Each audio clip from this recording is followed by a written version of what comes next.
I took a side job cleaning houses and lingerie and ended up at my professor's place by accident, and while I can handle it like an adult, he's been dodging eye contact for months and I'm worried it's going to mess with my grades. So I'm in my 20s and he's at least in his mid-30s. I work for a cleaning service that offers fully exposed or lingerie-clad maid services. There is no intimacy or touching, and if boundaries get crossed then the client is struck from the client list. The client can ask for a type, like hair color, race, weight, age, gender, but they cannot pick a specific maid. Their maid is assigned by the company. Both client and the maid have the option of using a fake name, and pictures of either party are not provided. Any institutions the clients and maids are linked to, like school or work, are also noted so something exactly like this doesn't happen. All of this is done for confidentiality. Clients can request after the first session that the same maid comes back, but that's it. I'm explaining this to show that it is impossible for him to have requested me or known it was me beforehand. I got a message from the company saying a nearby and anonymous client had requested a lingerie-clad maid and I was his type. I went, in jeans and a t-shirt with the lingerie underneath so he didn't see anything, knocked on the door, and my lecturer opened it. I realized what had happened and said that the agency typically filters these things out. Clearly there was an error, and I can stay and be professional or I can get him another maid, but whichever he chooses, we should both just forget this. He asked for another maid, so I called the office, explained, and left. The office says due to computer and human error, no one clocked in that we are linked with the same school. I had to go into school a few days ago along with some classmates and we ran into him. He was awkward, uncomfortable, wouldn't look me in the eye, and refused to even directly address me. We ran into him again later that day and it was the same, if not worse that time. We also had some classes at the end of last academic year, after the mix-up where I ended up at his place, and I was similarly ignored, though I attributed this at the time to the online format of the classes. This would just be one of those things, except I have classes with him all next year, as well as private meetings with him to discuss my studies.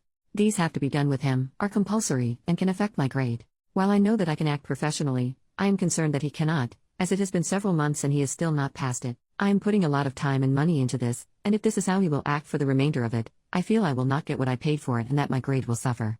I do not know how best to progress.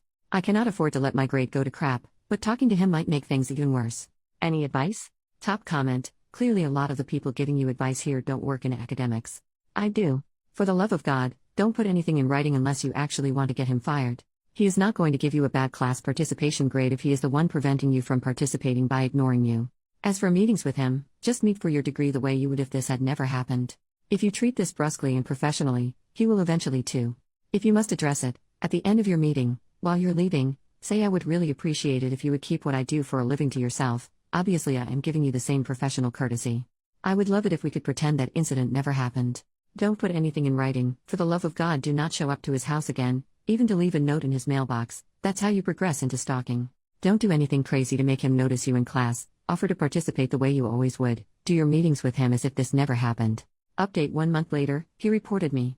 I booked a meeting with him during office hours so I could clear the air, as was suggested on my last post, and then followed it up with an email that simply said that his school is starting up again and its final year. I'd like a chance to meet with him to talk about my dissertation and make sure he approved of the topic before I launched into it, something that is completely standard and everyone else is doing, but was somehow enough to panic him.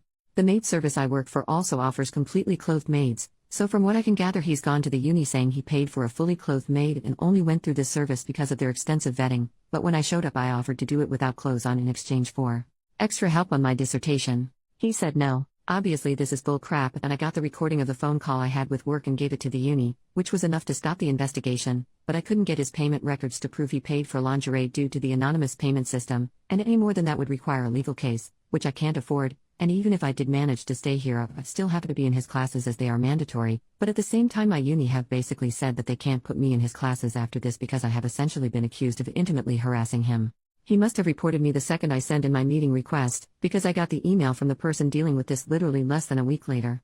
I have no clue what the heck he's thinking.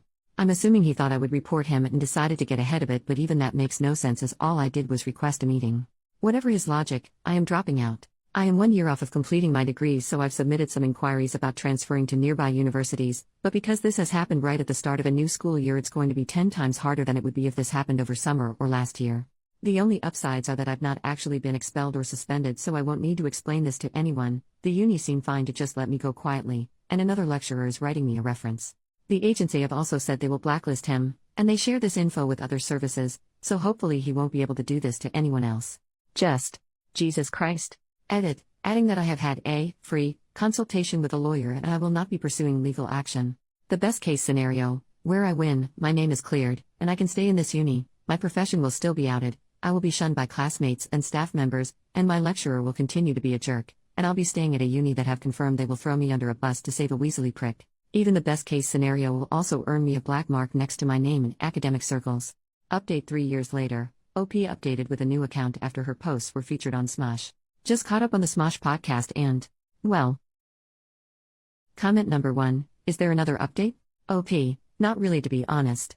I'm at another uni, feeling super supported, doing a PhD and building my career. The lecturer who ratted me out is still teaching, but when people went back to classes properly post-COVID, I put his name on the creep list. An anonymous Google Doc the women at uni shared of men to avoid, and like 4 different people vouched for him being a creep, so at least they know who to avoid, and I'm safe and happy at another uni with a straight woman and gay man supervising me, both of whom went to bat for me when another separate lecturer made a pass at me. Like I feel like the overwhelming reaction to my story was just, well, that's depressing and I wish I had a non-depressing update, but that's how academia works, I guess. C'est la vie. But I do want to say that when Shane read the comments from my post, he read one that I listened to at the time saying don't make a paper trail because I'll get him fired, and PSA, make the paper trail. I really regret listening to that guy, which I only did because he said he was in academia. Assuming it's a guy because that's advice a guy in academia would give. I would still have had to leave the uni even with a paper trail, and I'm probably better off at my current uni than I was at my old one, but if I'd made the paper trail they probably would have at least refunded part of my tuition, and I wouldn't be scraping to fund the PhD now. Comment number 2, glad you're doing well, and that people at your old uni know that the lecturer is a creep. Sucks that he still has a job though. OP, yeah, I'm glad I'm doing well too. I would love to be able to say that something worse happened to him, but the consequences of his actions are literally just a Google Doc. What shocked me was the other women who vouched for him, as in saying they also had weird experiences with him, because I honestly thought it was just me. Hopefully one day he'll be creepy to the wrong woman. But hearing my words from like 3 years ago read out to me while I was on the treadmill is definitely making top 3 weirdest moments of my life lol. Comment number 3, saying don't make a paper trail because I'll get him fired, and PSA, make the paper trail.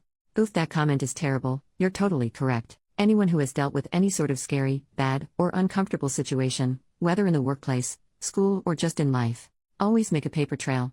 Document everything, even if it's small. If you have to take it to a boss, school leader, or police, etc., the best thing you can do to have a situation taken seriously and rectified is to have some sort of tangible proof that something has happened by documenting and listing whatever the issue is. Even if it's verbal comments that you don't have audio proof or witnesses for, you have more luck being helped if you have made notes of those comments over time, than if you just go in saying so and so said this. Glad you're in a better place now. OP, yeah. I just never expected to be in that situation, so when the top comment was like, hi OP, I'm in academia and here's what you do, I just went with it. If I could go back and tell myself one thing, it would be document everything. Hearing the comments read back, I got mad all over again, but mostly at myself for just going with what I was told back then.